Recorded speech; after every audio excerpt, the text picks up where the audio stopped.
Hello dear students, welcome to Maths Education. ইতিমধ্যে thumbnail চাই তোমালোকে সকলোৱে নিশ্চয়কৈ ধৰিব পাৰিছা আজিৰ ডিসকাশনৰ বিষয়বস্তু হৈছে সাৰফেস এৰিয়া ভলিউম ৰিলেটেড সেভাৰ মডেল কোৱেশ্চন পেপাৰখনত থকা 3 মাৰ্কছৰ কোৱেশ্চনটোৰ বিষয়ে yes এই কোৱেশ্চনটো তোমালোকৰ বাবে এইটো কাৰণে ইম্পৰ্টেন্ট কাৰণ এই প্যাটাৰ্নৰ কোৱেশ্চন তোমালোকৰ বুকত তেনেদৰে নাই গতিকে আহাচোন এই ধৰণৰ কোৱেশ্চনবোৰ সলভ কৰিবৰ ক্ষেত্ৰত কেনেকুৱা কৌশল আমি এপ্লাই কৰিম খুব ইজিলি আমি এপ্লাই কৰিব ট্ৰাই কৰো গতিকে ফাৰ্স্ট আমি কোৱেশ্চনটোত মনোযোগ দিওঁ কোৱেশ্চনত কোৱা হৈছে আমাক এটা হেমিস্ফিয়াৰৰ ওপৰত এটা কোণ বহোৱা হৈছে এটা শংকু বহাই থৈছে কোট এটা অৰ্ধগোলকৰ ওপৰত এটা শংকু বহোৱা হৈছে তো ফাৰ্স্ট কামটো তোমালোকৰ বাবে কি হ'ব হেমিস্ফিয়াৰটোৰ ওপৰত হেমিস্ফিয়াৰটো আমি ড্ৰ কৰি লওঁ ইয়াৰ ওপৰত এনেদৰে কৰি হেমিস্ফিয়াৰৰ ওপৰত কি বহাইছে এটা শংকু এটো শংকু আমি এনেদৰে বহাই ললো আমি জানো শংকুৰ ক্ষেত্ৰত উচ্চতা কথাটো আমি তাক h ৰ ডিনোট কৰো ব্যাসাৰ্ধটোক আমি r ৰ দ্বাৰা ডিনোট কৰো আৰু দুইটা ক্ষেত্ৰত শংকুৱে হক বা হেমিস্ফিয়াৰ এই দুয়োটাৰ ক্ষেত্ৰত আমাক কি বুলি কৈছে ব্যাসাৰ্ধটো একে বুলি কৈছে হলাই মনত ৰাখিবা এই ধৰণৰ কোৱেশ্চন সলভ কৰোতে ফাৰ্স্ট কামটো ফিগাৰ ড্ৰ কৰিবা আৰু লগে লগে তোমালোকে কি কৰিবা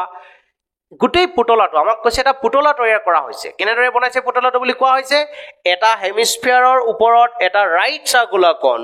এটা শংকু বহাই দিয়া হৈছে আৰু দুইটাৰ ব্যাসাৰ্ধ একে তেনেদৰে বনোৱা হৈছে আবাৰ পুতলাটো এই পুতলাটোনো কেনেদৰে বনিছে সেই কথাটো তোমালোকে খুব সুন্দৰকৈ দিয়া আছে বুলি কৈ লিখি লবা এটো তোমালোকৰ ফাৰ্স্ট কাম এতিয়া এই কামটো কৰাৰ পিছত আবাৰ সলিউশন পাৰ্টলৈ যদি আমি যাব বিচাৰো তেতিয়া হলে আমি কেনেদৰে সলভ কৰিম সেই কথাটো যদি চাব বিচাৰো ফাৰ্স্ট তোমালোকৰ বাবে কি কৈছো সোৱা দিয়া আছে তলত আহিবা এটো প্ৰথমতে লিখি লবা কেনেদৰে কি বনাইছে সেই কথাটো লিখি লবা তোমালোকে যদি কোনোবাই এইটো দেখা নাই কেনেদৰে লিখিব লাগে তোমালোকে যদি সোৱা নাই তেতিয়ালে মোৰ আগৰ ভিডিও আছে তোমালোকক তাত খুব সুন্দৰকৈ বুজোৱা হৈছে লাইভ সেশন কিটাত গলেও তোমালোকে খুব সুন্দৰকৈ ধৰিব পাৰিবা গতিকে এইখিনিত মই এতিয়া লিখি দেখুৱাই থকা নাই তোমালোকৰ বাবে মই ডাইৰেক্টলি সলভ কৰিব চেষ্টা কৰিছো ফাৰ্স্ট কামটো কৈছে দিয়া আছে পুতলাটোৰ বাবে for the toy given for the toy পুতলাটোৰ বাবে কিয় পুতলাটোৰ বাবে লিখিছো কাৰণ দুয়োটাৰ ক্ষেত্ৰত কিবা এটা কমন কথা কৈছে ভূমি ব্যাসাৰ্ধ বেস ৰেডিয়াস বুলি আমাক কৈছে কোণটোৰ ক্ষেত্ৰতো কোৱা হৈছে সেই কথাটো আৰু হেমিস্ফিয়াৰটোৰ ক্ষেত্ৰতো কোৱা হৈছে দুয়োটাৰ ক্ষেত্ৰত ভূমি ব্যাসাৰ্ধ বুলি যেটো কৈছে যাৰ মান আমাক কোৱা হৈছে 21 centimetre given for the toy base radius r is equal to 21 centimeter next কি বুলি কৈছে আমাক এতিয়া next একো ৰিলেশন দিয়া নাই নিদি বলে ডাইৰেক্টলি কৈছে volume of the conical part is 2/3 of the volume of the hemispherical part অৰ্থাৎ শংকুটোৰ আয়তন আৰু অৰ্ধগোলকৰ আয়তনৰ মাজত এটা সম্পৰ্ক দিয়া হৈছে সম্পৰ্কটো কি কৈছে সোৱা আকৌ এগেইন আকৌ কি বুলি কৈছে আমাক শংকুৰ আয়তন volume of the cone শংকুৰ আয়তন equal to 2/3 into অৰ্ধগোলকৰ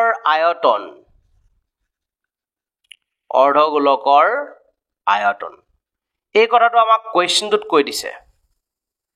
given volume of cone is equal to 2/3 into volume of the hemisphere এতিয়া শংকুৰ আয়তনৰ ফৰ্মুলাটো আমি ইউজ কৰিব লাগিব তো ফৰ্মুলা আমি জানিব লাগিব surface area volume related question solve কৰিবৰ বাবে ইয়াৰ ফৰ্মুলা কিটা জনাটো খুবেই প্ৰয়োজন তো ফাৰ্স্ট কামটো হৈছে শংকুৰ আয়তনৰ বাবে ফৰ্মুলাটো হৈছে 1/3 pi r square h equal to ইয়াৰে 2/3 আগৰ পৰা আছে মাল্টিপ্লাইড বাই অৰ্ধগোলকৰ আয়তনৰ ফৰ্মুলাটো হৈছে 2/3 pi r cube এটা ভালদৰে এবাৰ সো আমি যিখিনি ইউজ কৰিলো ইউজ কৰা ডাটাখিনি যিখিনি আমি ইয়াত যি লগালো 1/3 pi r square h আৰৰ কথা আমি ওপৰত কলো যে r মানে আমাৰ বাবে ভূমি ব্যাসাৰ্ধ বেস ৰেডিয়াস h মানে কি ইয়াতে h মই ব্যৱহাৰ কৰিছো এই h মানে কি সেই কথাটো কিন্তু মই কটো কোৱা নাই তো ইয়াত তোমালোকে লগে লগে কি কৰিবা h এ কি বুজাই আছে কৈ দিবা শংকুৰ উচ্চতা h এ বুজাই আছে শংকুৰ উচ্চতা এই কথাটো আমি লগে লগে কৈ দিয়া প্ৰয়োজন আছে হাইট অফ দা কোণ এটো কলো এতিয়া ফাৰ্স্ট কথাটো হৈছে দুয়োফালৰ পৰা a 1/3 1/3 কেনসেল হৈ গৈছে পাই আছে ইয়াতো পাই আছে কেনসেল হৈছে মই কেনসেল হোৱা কোৱান্টিটিবোৰ একেবাৰতে নাইকিয়া কৰি দিম তোমালোকে চাই লোৱা মনোযোগেৰে ডেনোমিনেটৰ থকা a3 আৰু a3 কাটা গল পাই আছিলে ইয়াতো পাই আছে কাটা গল ইয়াত আছে r স্কয়াৰ ইয়াত আছে r কিউব ভালৰে চোৱা r স্কয়াৰৰ লগত r কিউবৰ তিনিটা r আছিলে তাৰে দুটা r কাটি দিলো এটা r আমাৰ বাবে বাকি ৰৈ গল তো কি কৈছো মই চোৱা h এফালে ৰোল ইয়াত কেবল মাত্ৰ h বাকি সব কেনসেল হল ইয়াতে কি বাকি রোল তিনি এটা গুছি গল 2 2 যা 4/3 পাই গুছি গল r এটো রোল আৰু r ৰ মান আমি পাই আহিছো কিমান r ৰ মান আমাক কোৱেশ্চনত দিয়া হৈছে 21 গতিকে কেনসেল কৰিলে 7 টাইমছ হ'ব অৰ্থাৎ h ইকুৱেল টু আমি কিমান ক'ব পাৰো 7 4 যা 28 সেন্টিমিটাৰ আমি h ৰ মান পাই গলো কাৰ মান পালো একচুয়ালি শংকুৰ উচ্চতা আমাৰ বাবে উলিওৱা হৈ গল এতিয়া আমাক উলিয়াব দিছে কি বুলি যে আমাৰ এই পুতলাটোৰ ক্ষেত্ৰত পৃষ্ঠকালি কথা কৈছে যেটো শংকুৰ উচ্চতা উলিয়াবলৈ এক্স্যাক্টলি কোৱা হৈছে গতিকে ইয়াত লিখিব লাগিব তোমালোকে এটাকে শংকুটোৰ উচ্চতা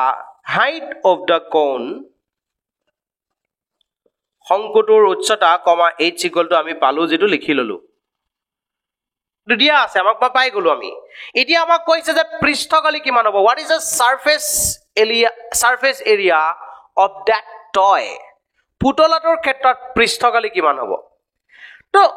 পুতলাটোৰ ক্ষেত্ৰত পৃষ্ঠকালি উলিয়াবলৈ সদায় মনত ৰাখিবা যেটো পৃষ্ঠকালি যত কোণ থাকিব কোণ উলিওৱাৰ ক্ষেত্ৰত যেতিয়া পৃষ্ঠকালি কথা আহিব তাত l সদায় তোমাক লাগিব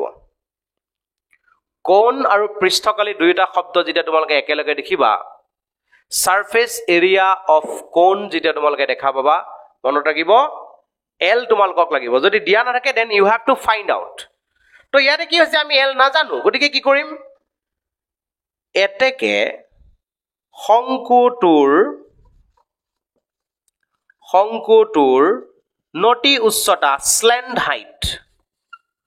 নটি উচ্চতা কমা l ইকুৱেল টু আমি ফৰ্মুলা জানো h square plus r square এই ফৰ্মুলাটো ৰিলেটেড তোমালোকৰ বাবে এমসিকিউত এটা কোৱেশ্চন অহা খুবেই চান্স আছে মই বাৰে বাৰে কৈ আছো তোমালোকে কিন্তু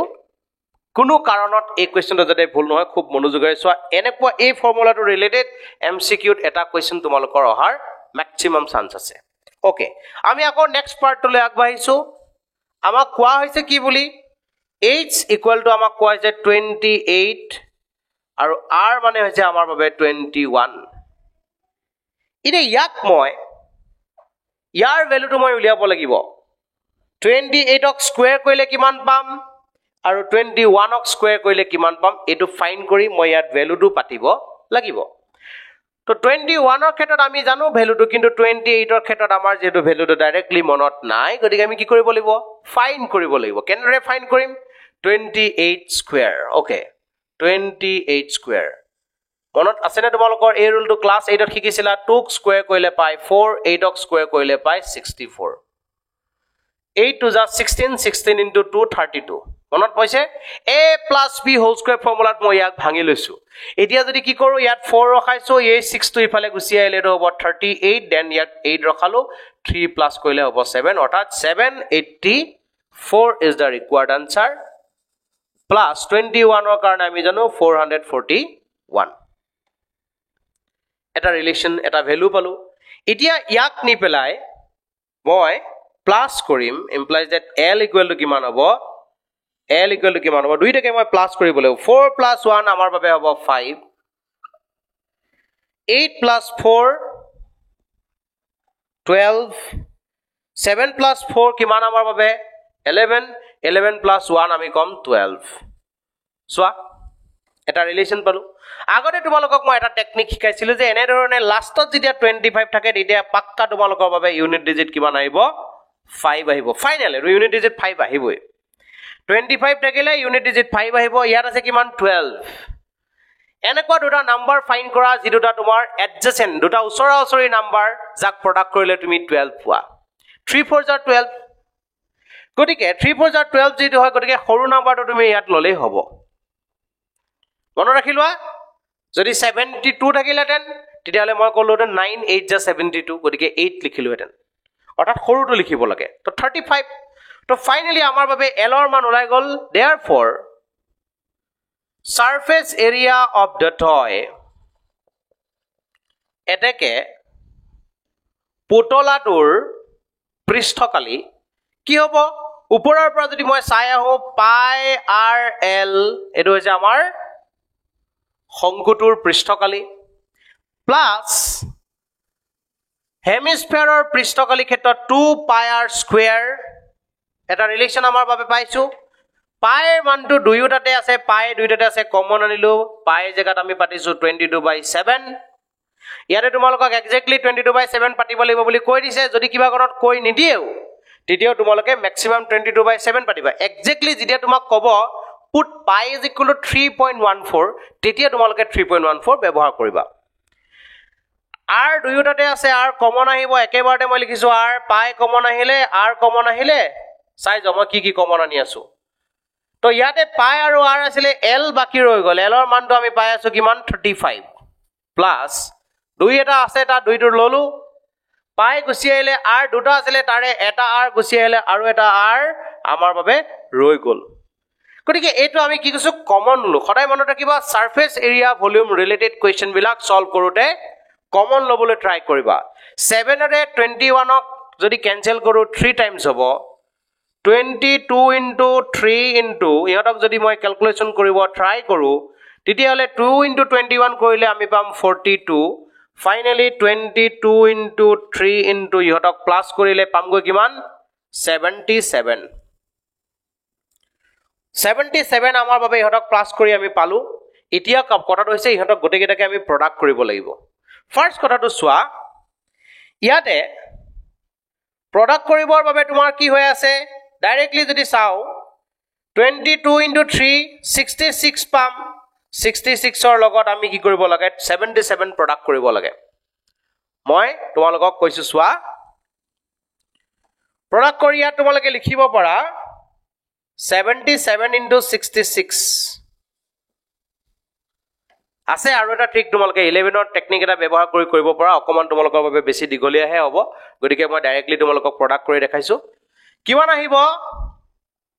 7 6 যা 42 4 হৈ গৈছে 7 6 যা 42 42 plus 4 কিমান হ'ব 46 তো এটোৱে আমাৰ বাবে আহিব 462 প্লাস কৰিলে আমি পাম 2 ভালদৰে একেবাৰে লিখি দিছো 2 6 plus 2 আহিব 8 6 plus 4 আহিব 10 আৰু এটা আহিব 5 গতিকে আমাৰ বাবে কি হৈছে এটো আনসাৰটো ওলাই গৈছে তো আমি লিখিব লাগিব 5082